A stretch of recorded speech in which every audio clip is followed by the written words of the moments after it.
আল্লাহ রাব্বুল আলামিন ফেরেশতাদেরকে ডাক দিয়ে বলেন, ও ফেরেশতারা শুনো, পৃথিবীর জমিনে আমার খলিফা বানাইতে যাই। وَإِذْ قَالَ رَبُّكَ لِلْمَلَائِكَةِ إِنِّي جَاعِلٌ فِي الْأَرْضِ خَلِيفَةً। আল্লাহ রাব্বুল আলামিন ডাক দিয়ে বলেন, ও ফেরেশতারা, আমি পৃথিবীর জমিনে আমার খলিফা বানাইতে চাই। ফেরেশতারা ডাক দিয়ে বলে, রব্বুল আলামিন বানায়ও না, বানায়ও না, তারা রক্ত ফাসাদ করবে, ঝগড়া ফাসাদ করবে, তোমারে অস্বীকার করবে। আমার আল্লাহ কই, ইন্নী আ'লামু মা লা তা'লামুন, আমি যা জানি তোমরা তা জানো না। আমার আল্লাহ রাব্বুল আলামিন আদম সফিউল্লাহকে বানাইলেন, আল্লাহ কোরআনে তুলে ধরলেন, খালাকাল ইনসানা মিন সালসালিন কাল ফাখার। আল্লাহ বলেন, সলসল টনটনে মাটি থেকে আমি ইনসানদেরকে বানাইলাম। আদম সফিউল্লাহকে আমার আল্লাহ রাব্বুল আলামিন বানাইলেন রুহুটা ঢুকানোর জন্য, রুহু ভিতরের মধ্যে দিলেন, সুন্দর দেহ বানাইলেন। আল্লাহ রাব্বুল আলামিন নিজের পছন্দে আদম সফিউল্লাহকে বানাইলেন। আল্লাহ কোরআনে নিজেই ঘোষণা করেন, লাকাদ খালাকনাল ইনসানা ফি আহসানি তাকওয়িম। আল্লাহ বলেন, আমি উত্তম সুরতে, আমার পছন্দনীয় সুরতে আমি ইনসানকে বানাইলাম, মানুষকে বানাইলাম। আল্লাহ রাব্বুল আলামিন আদম সফিউল্লাহকে এত সুন্দর করে বানিয়ে আদম সফিউল্লাহর ভিতরে রুহু দিবেন, যেই রুহুটা আদম সফিউল্লাহকে সক্রিয় করে তুলবে। এই রুহুটা ভিতরে ঢুকানোর পরে চিৎকার দিয়ে বের হয়ে গেল। নূরে মুহাম্মদী লাগিয়ে যখন আদম সফিউল্লাহর ভিতরে রুহুটা দিলেন, ওই রুহুটা আর বের হয় নাই, আদম সফিউল্লাহর ভিতরে থেকে গেছে। আমার বাইরারি, ও বন্ধুরা রে আমার, ছিলাম আল্লাহ রাব্বুল আলামিন আদম সফিউল্লাহর ভিতরে রুহুটা দেওয়ার সাথে সাথে আদম সফিউল্লাহ আলহামদুলিল্লাহ বললেন। আলহামদুলিল্লাহ, আল্লাহ রাব্বুল আলামিন খুশি হয়ে এই মানব জাতিকে আশরাফুল মাখলুকাত করেছেন। জোরে কোন সুবহানাল্লাহ। আশরাফুল মাখলুকাত এই মানব জাতিকে করেছেন। আল্লাহর যত সৃষ্টি, এই সৃষ্টির মাঝে আমাদেরকে আল্লাহ রাব্বুল আলামিন শ্রেষ্ঠ বানিয়েছেন। জোরে কোন মারহাবা। আমার ভাইরারে, আল্লাহ সুবহানাহু ওয়া তাআলা ডাক দিয়ে বলে, ফেরেশতারা রে, তোমরা শোনো, আমি আদম সফিউল্লাহকে বানাইলাম, যাকে আমি আল্লাহ রাব্বুল আলামিন অনেক জ্ঞানের গুণী বানিয়েছি। আমি আল্লাহ তোমাদেরকে হুকুম করলাম, আদমকে সেজদা দিয়ে দাও। কি দিয়ে দাও? আমার আল্লাহ আদেশ করলেন, আদমকে সেজদা দাও। আল্লাহ বলতে দেরি, ফেরেশতারা সেজদায় পড়ে যাইতে দেরি করে নাই। সব ফেরেশতারা সেজদায় পড়ে গেলেন, একজন সেজদা দেন নাই, যিনি 9.5 লক্ষ বছর পর্যন্ত ইবাদত করেছেন, যিনাকে টাইটেল দিলেন মুআল্লিমুল মালাইকা। আমার আল্লাহ ডাক দিয়ে বলে, কি ব্যাপার, কি ব্যাপার, এত বড় জ্ঞানী আপনি, আপনি কেন সেজদা দেন নাই?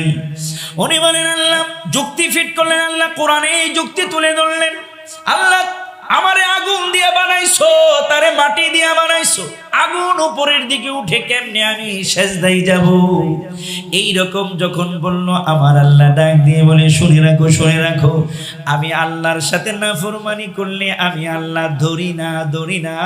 আমার নবীদের সাথে নাফরমানি করলে আমি আল্লাহ ছাড়ি না। আমার ভাইয়েরা, মুসা কালিমুল্লাহ জলিলুল কদর পয়গাম্বর, যার জামানায় ছিল ফেরাউন।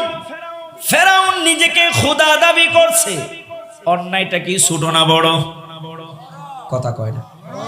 নিজেরে খোদা দাবি করছে, নিজেরে আল্লাহ দাবি করছে, অন্যায়টা ছোট না বড়? আমার আল্লাহ বলেন, আমি জ্বরও দিলাম না, সর্দি দিলাম না, কাশি দিলাম না, অসুখ দিলাম না। সে রাজত্বের সাথে নিজে খোদা হিসাবে নিজের উম্মত বান্দাদেরকে নিয়ে চলে। আমার আল্লাহ একটুকু গুসা করে না, রাগ করে না। যখন ফেরাউন অস্ত্রটা মুসা নবীর দিকে নিলেন, আমার আল্লাহ কই ফেরাউন, আমি আল্লাহ তোরে আর ছাড়লাম না। আমার আল্লাহ মুসা নবী নদী পার করায় নিলেন, ফেরাউনকে নদীতে ডুবায়া মারলেন। ইতিহাস আমরা জানি।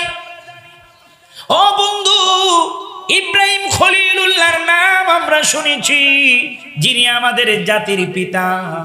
আমার কাসেম ভাই ইব্রাহিম খলিলুল্লাহর কথা বলতে গিয়ে বলেছেন মাকাম ইব্রাহিমের কথা।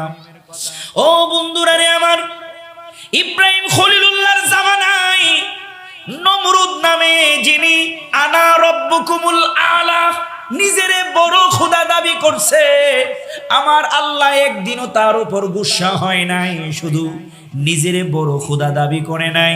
ইব্রাহিম খলিলুল্লাহরে কই, ও ইব্রাহিম তুমি কোন খোদার দাওয়াত দাও, তোমার খোদা কই থাকে? ইব্রাহিম খলিলুল্লাহ কই, আমার খোদা থাকে উপরে আসমানে। নমরুদ তীর ধনুক নিয়ে আসমানের দিকে উঠা শুরু করছে, আসমানের দিকে উঠা শুরু করলো। উপরে উঠতে উঠতে উঠতে উঠতে তীর মেরে আল্লাহকে মারার জন্য তীর পাঠিয়ে দিল। আমার আল্লাহ জিব্রাইলকে কই, তীরটা একটু ধর, রক্ত লাগায়া দে। মাছের রক্ত লাগায়া আবার ঘুরাইয়া দিল। নমরুদের হাতে যখন তীরটা পড়লো, নমরুদ নাচ শুরু করলো। ইব্রাহিম খলিলুল্লাহর কাছে এসে কই, ইব্রাহিম তীরের আগার মধ্যে কি দেখা যায়? ইব্রাহিম খলিলুল্লাহ কই, লাল লাল রক্তের মতো দেখা যায়। কো আমি মারছিলাম উপরের দিকে, রক্ত লাইগা আসছে তোর আল্লাহ ডেট, তোর আল্লাহরে মাইরা ফেলাইছি। ইব্রাহিম খলিলুল্লাহ কই, আল্লাহ এমনি বদমাশের সাথে পারি না, তুমি আবার রক্ত লাগায়া দিলা। আমার আল্লাহ কই, একটু দেখি হে কি করে। আল্লাহু আকবার কর। নিজে খোদা দাবি করছে, আল্লাহ কিচ্ছু কয় না। তীর নিয়ে গেছে আল্লাহরে মাইরা ফালাইতো, তারপরও কিচ্ছু কয় না। ইব্রাহিম খলিলুল্লাহ কয়, নমরুদ তুমি যে তীর মারছো, আমার আল্লাহর তো কোনো আকারই নাই, আমার আল্লাহ নিরাকার, তীর মারলে আমার আল্লাহর গায়ে লাগে না। এবার ইব্রাহিম খলিলুল্লাহ কথা বলার পরে নমরুদ কই, ইব্রাহিম রে পুইরা ফালামো। বিশাল আগুনের কুণ্ডলী বানাইলো, ইব্রাহিম খলিলুল্লাহরে আগুনের মধ্যে বানাইলো। কোরআনে আমার আল্লাহ এই ইতিহাস তুলে ধরলেন। আল্লাহ কই, সালামুন, ইব্রাহিমের জন্য আগুনটাকে শান্তিময় করে দিলাম। ইব্রাহিম খলিলুল্লাহ 40 দিন পর্যন্ত আগুনের ভিতরের মধ্যে বসে আছে। আমার আল্লাহ কই, ইব্রাহিম চিন্তা নাই, তোর দায়িত্ব আমার কাছে। ইব্রাহিম আগুনটাকে আমার আল্লাহ ফুল বাগান বানায়া দিল। আমার আল্লাহ কই, ইব্রাহিম খলিল, নমরুদ নিজে খোদা দাবি করছে, আমি কিচ্ছু কই নাই। তীর নিয়ে আমারে মারতে গেছে, তাও আমি কিচ্ছু বলি নাই। আজকে আমার খলিল আমার বন্ধুর গায়ে হাত তুলছে, আমি আজকে আর তারে ছাড়বো না। আমার আল্লাহ ল্যাংড়া মশা দিয়ে নমরুদকে চিরতরে বিদায় করছে। শুধু বিদায় নয়, জুতার বাড়ি দিতে দিতে বিদায় করছে। কথা কোন ঠিক কিনা? শুধু বিদায় করে নাই, সৈন্যবাহিনীর জুতার বাড়ি দিয়া বিদায় করছে। আমার আল্লাহ জানায়া দিলেন, ইন্নাল্লাযীনা ইউযুনাল্লাহা ওয়া রাসূলাহু লানাহুমুল্লাহি ফিদ দুনিয়া ওয়াল আখিরা। নিশ্চয়ই যারা আল্লাহ এবং তার রাসূলকে কষ্ট দেয়, তাদের জন্য আল্লাহর লানত দুনিয়ায় এবং পরকালে। ও বন্ধু, নমরুদের যদি বিরোধিতা করার কারণে, ইব্রাহিম খলিলুল্লাহর বিরোধিতা নমরুদ করার কারণে যদি আল্লাহ রাগ করতে পারে, মুসার বিরোধিতা যদি ফেরাউন করার কারণে আল্লাহ রাগ করতে পারে, যেই নবীরে না বানাইলে আল্লাহ কিছু বানাইতো না, ওই নবীর বিরোধিতা করলে আল্লাহ কি ছেড়ে দিবে? আওয়াজ দিয়ে বলুন, ছেড়ে দিবে। আল্লাহ কোরআনুল কারীমের মাঝে জানায়া দিলেন, শুনে রাখো, ওই নবীর সাথে কেউ যদি বেয়াদবি শুধু করে, বেয়াদবি করে, আমি আল্লাহ তার উপর লানত দেই। লানত শুধু নয়, আমি আল্লাহ রাব্বুল আলামিন তার জন্য আযাব প্রস্তুত করে রেখেছি। সবাই সেজদা দিল, একজন যিনি 9.5 লক্ষ বছর ইবাদত করছে। আমার আল্লাহ কই, আমি আল্লাহরে ডাকছস, আমি কিচ্ছু কই নাই। আজকে যাকে সেজদা দিতে বললাম সে আমার বন্ধু, আমার পয়গম্বর। আল্লাহু আকবার। এই ইবলিস, 9.5 লক্ষ বছর ইবাদত করেছিস ঠিক, কিন্তু আজকের পরীক্ষায় তুই ফেল করেছিস। আমি বলেছি সেজদা দেওয়ার জন্য, সেজদা দেশ নাই, এই জন্য আমি আল্লাহ 9.5 লক্ষ বছরের ইবাদত জিরো করে দিলাম।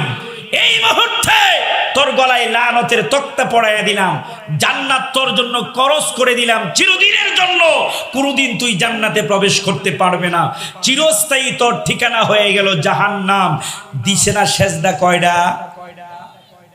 কয়টা? একটা সেজদা দিল না, 9.5 লক্ষ বছরের ইবাদত বরবাদ। আল্লাহ জানায়া দিলেন আমার ইবাদত হতে পারে বেশি, আমার নবীর পরীক্ষায় যে ব্যক্তি ফেল করবে ওই ব্যক্তির সব কিছু বরবাদ হয়ে যাবে, সব বরবাদ। আমার ভাইয়েরা, আদম সফিউল্লাহকে সেজদাটা ছিল তাজিম। কি ছিল? সম্মান। আল্লাহর হুকুম। কার হুকুম? আল্লাহর হুকুম ছিল সেজদাটা। আদম সফিউল্লাহ